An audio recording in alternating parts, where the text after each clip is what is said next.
trying this again. Hey there. Good afternoon, good evening, good day, good morning. So I'm out walking and thinking and observing, and I don't recall ever seeing this fountain before, though it looks like it's been here for a while. Maybe there wasn't water running from it, water running in it in the past, because it's quite loud, though I didn't really hear it over my the music that I was playing in my headphones. And it just reminded me of the saying from Lisa Nichols that it's always better to give from the saucer, not the cup. So when your cup is full and it runs over and there's plenty in the saucer, that's what you give to people instead of emptying your cup out into people. And so many givers, and boy, I've done it time and time again, and I've been spinning a lot of plates lately and kind of getting to that place of, whoa, the cup is going down. I need to refill the cup and give from the saucer again. And so when I saw this, I'm like, it looks like there's a lot in that saucer, in the lower part. It looks really full. There's a lot to give. And it's just bubbling up gently from the top. Hey, Ellen. Let me know if you'd like to come on with me. So it's just gently bubbling up out of the top and then overflowing into the smaller cup, which is overflowing into the bigger cup, which is overflowing into the lower container or saucer. Hey there, Cynthia. Good to see you. And so there's a lot to give there. And I love the fact that it's just so gentle and coming out of the top.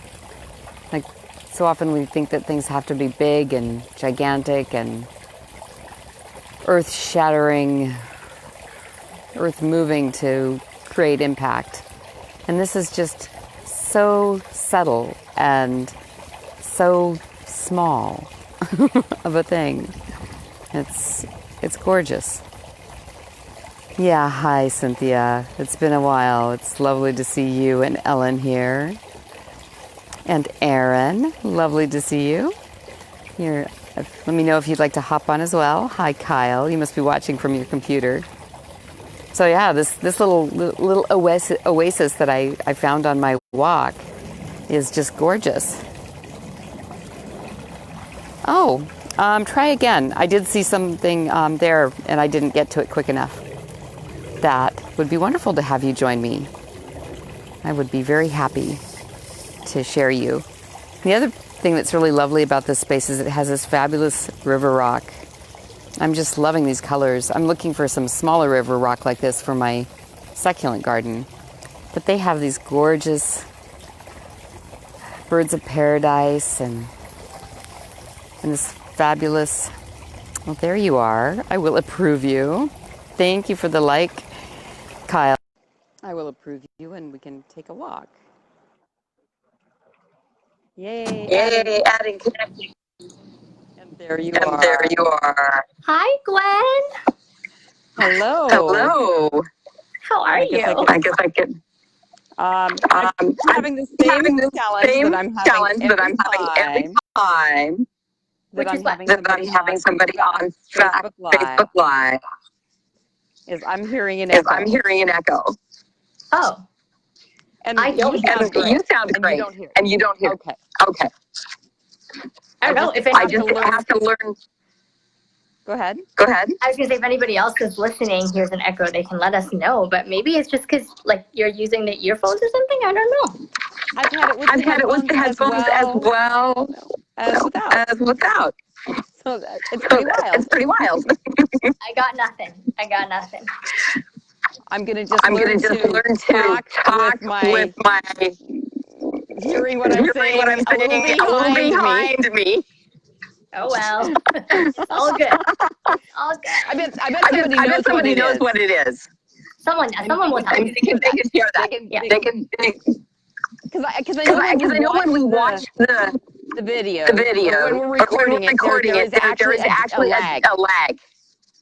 Yes. So I think that I'm hearing the lag.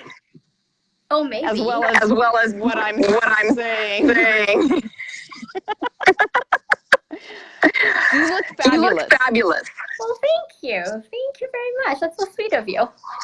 Wow, It's true. How are you doing? How are you doing? I'm doing great. It was really funny. I was just going on Facebook to do my Facebook Live, and then I saw you were on, so I was like, oh, I'll just hop on and see what you were saying, because I saw a little description about the saucer, and I was like, oh, that's really interesting, and I wanted to hear what you had to say. So I hopped on, and I love your little description of how it's just so gentle, and everything's just kind of flowing over, and it's very peaceful, and there's no... It's like a sweet way of giving, like a very gentle. I like that very much. And because I'm one of those people that's like, oh, it has to be big, and it doesn't. No, not at all. It's often I would say there's time and a place for the big things, and then there's, many more time and places for the small things, and sometimes those are the things that make the biggest difference. Yeah. And having your cup refilled in that really subtle yes way. That was gorgeous. It was very pretty. Where was that? Is that by you? You were just going on a walk? I'm just out on a walk. Very nice. Yeah. So what is your video going to be about? Today I'm going to start a series of 10 videos on 5 mistakes that people are doing all the time that's contributing to their burnout, and then 5 solutions for those 5 mistakes. So that's what I was going to go on and talk about. That's fantastic. I love that. Thanks. How long are you going on a walk? Oh, not too long. I was just around a couple long blocks. Get my butt out of the seat. And are you sharing some self-love experience today? What are you going to share? Well, the self-love experience is allow yourself to be filled up gently, being gentle with yourself. I love that. And notice when your cup isn't full. It's not full. And then hold back from giving at that point. That's a really, really good message. Yeah. Because we have to be full in order to effectively give. Yeah. Can't pour from an empty bucket, right? True, and yet so many givers do. We forget to fill our own. Yes, well, and then that's when they need you. because they've emptied their bucket entirely. Or you to clear some relationship baggage, right? Right. Now that I have you here. Maybe this would be easier to say. So it's so weird hearing myself. Maybe if I just do it this way. I won't listen to myself. Since you say there's no echo, I'll just do this. And I won't hear it. Perfect. Oh boy. So I had a really great call with mentor Elizabeth this morning. And she pointed out something that I'm kind of embarrassed about, but I'm willing to share. Okay, share. And what that was the reason why originally I started doing the program, the 90-day program, the group program, was because it's something that I committed to doing. So it was about making the program. Not about helping the people. I mean, yes, it's always about helping the people. But I wasn't coming from a really clean place. I was coming from I've got to make this product place instead of how can I help people survive the holidays. So I don't know what holidays were like around your house. But they were really not fun for me. And you see it in movies and comedy all the time. That when somebody says, "Hey, it's time for the holidays," there are some people that go, "Yay, all this stuff, and we get to decorate and give some cooking, and yay!" And then there's the people going, "Oh boy, the holidays, the cooking, the baking, the stress, the overwhelm, the in-laws, the ex, all the stuff, the traffic, the crazy people that are shopping, they just become insane." So it's a really important time. I'll let you guys go by. It's a really important time to clear relationships. So I launched it yesterday, and everyone that had said yes had something else that was more important to do. And I was like, okay, well, I showed up. And I had one other person show up who there was a bit of a misunderstanding. Okay. So it was very humbling. Okay. And I'm continuing. It is now the holiday relationship release program. And so I'm going to reach out to everyone that said yes. And open it up to more people to come in that have challenges with relationships during the holidays and want to have some really deep release. And what benefits? So that's experience So your program. Sorry. You can't hear when I talk. Okay, I was just asking what benefit should people be seeing if they do your 90-day holiday relationship release? So the biggest thing is no longer being affected by the tension around the table. And they can allow other people to have their feelings and do things the way that they do. And not be affected by it. That's really good. That's really important. Right. They can heal relationships. I mean, I've had clients that are co-parenting that have had the best day of their life on their son's 5th birthday. Then she'd had the entire relationship. Wow. So that's just a little bit of what people can expect. Wow, that's really great. And so is there a registration for the program, or? Actually, it's a conversation with me. Okay. At radiantrelationship.com. Okay. That'll take you directly to my calendar. It knows my calendar better than I do. And I've opened up some bigger spaces like later in the day. And I have some times on Saturday for people that are working. Okay. And what's the call for? So if people get on the website, they link to the call, and then what's the call for? So the call is to see if they're a good fit. Oh, that makes sense. One of the things that I really discovered yesterday is some of the people that said yes have been clients, and so it's part of their package. So I'm making this so that they can have it. Right. So being in integrity, right? Absolutely. But that's not the place to come from. Integrity, of course, is very important. Yeah. That as one-on-one clients, if they needed some flexibility, that was fine. It's like, okay. This works out. Yeah, let's reschedule. Because flexibility is absolutely one of my superpowers. So they're used to that flexibility. It's like, I can get out of this. Gwen will be gentle and kind.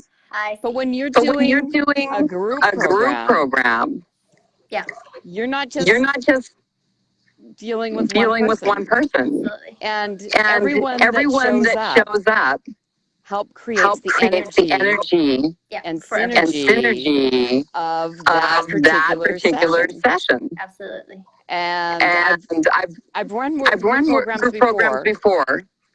And there were usually 3 to 6 people on it out of 12. Yeah. And that was a 5-week program. And that was like the first 5 steps of a 13 step process that really deeply cleans relations. Right.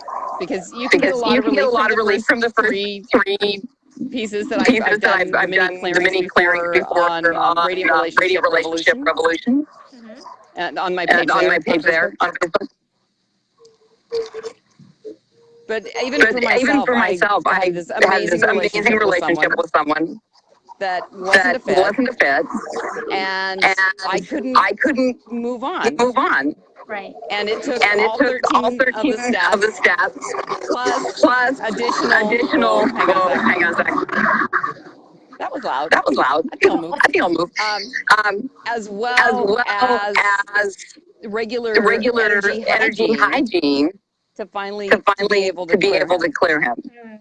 So that I can move on and I don't spend every single day thinking about it. Why couldn't I accept his lifestyle? But that's settling. Absolutely. And I am worth more than settling. Yes, you are.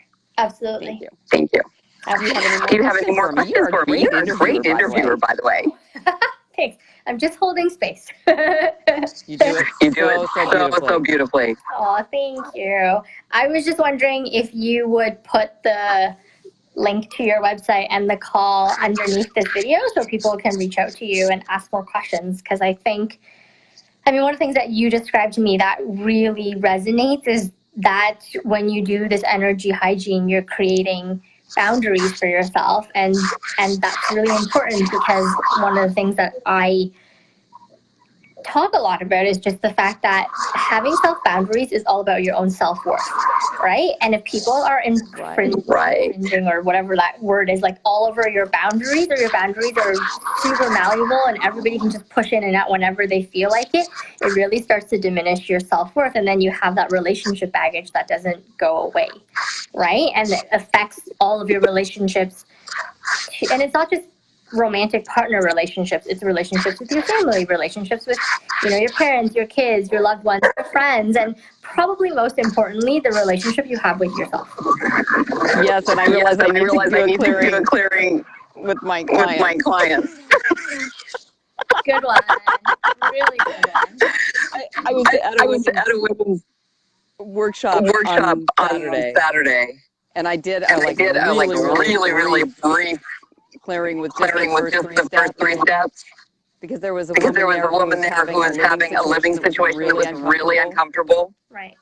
And today I heard how that's changed for her. Wow, you should write that. Are you going to put that on your website so people? I'm going to get her permission to put it on the website. That's awesome.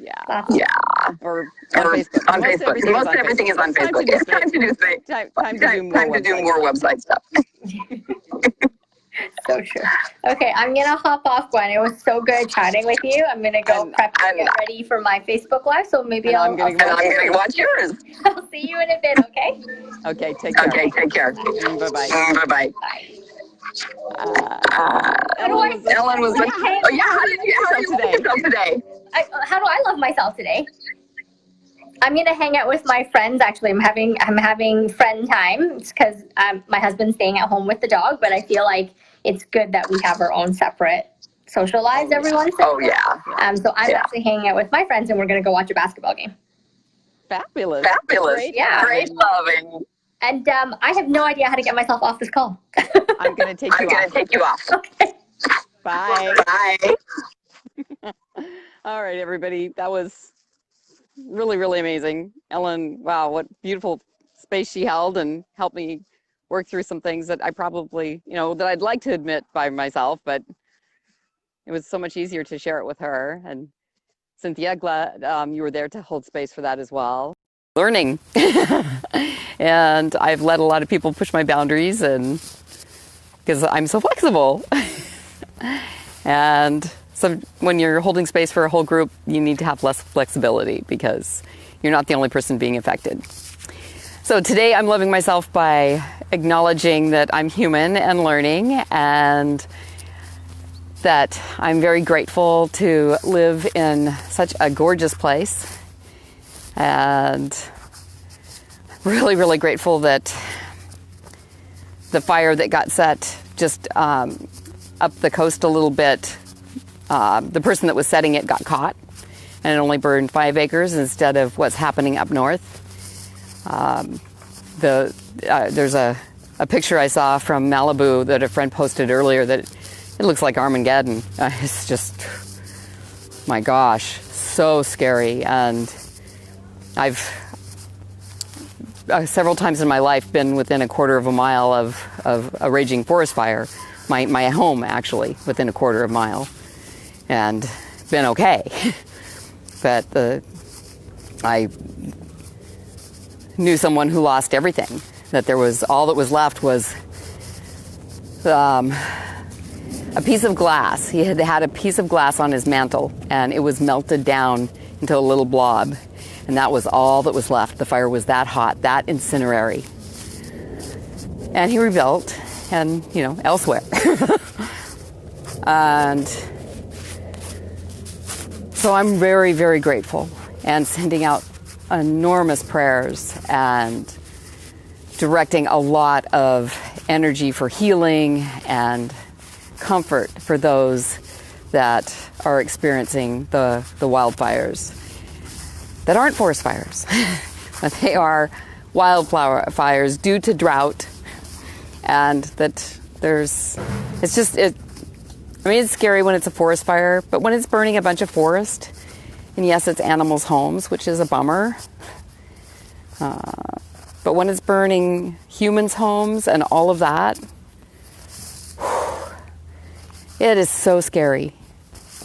And so here in Southern California, wildfires are a lot different than in Montana when it's forest burning, because there wasn't enough care given to the forest.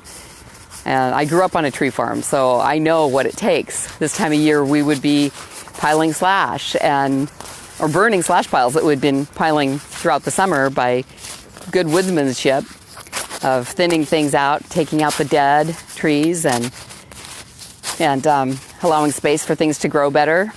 And then this time of year, when it was damp, we would be running 3, 4, sometimes even 5 great big bonfires to burn up all that slash so that it wasn't there to be a fire hazard.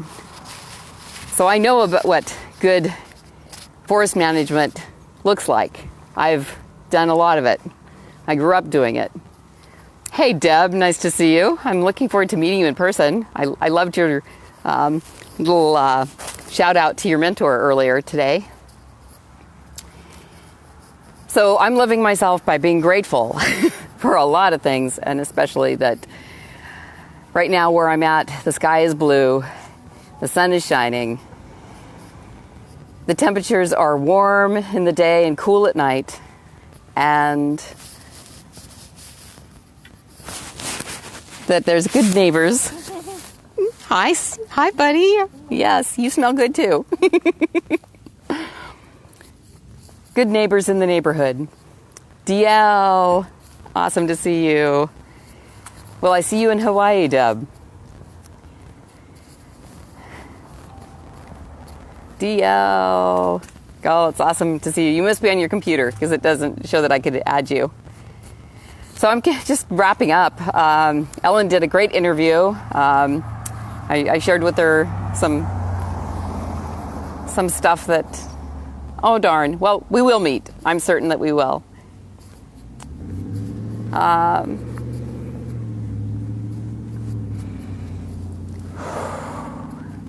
Yeah.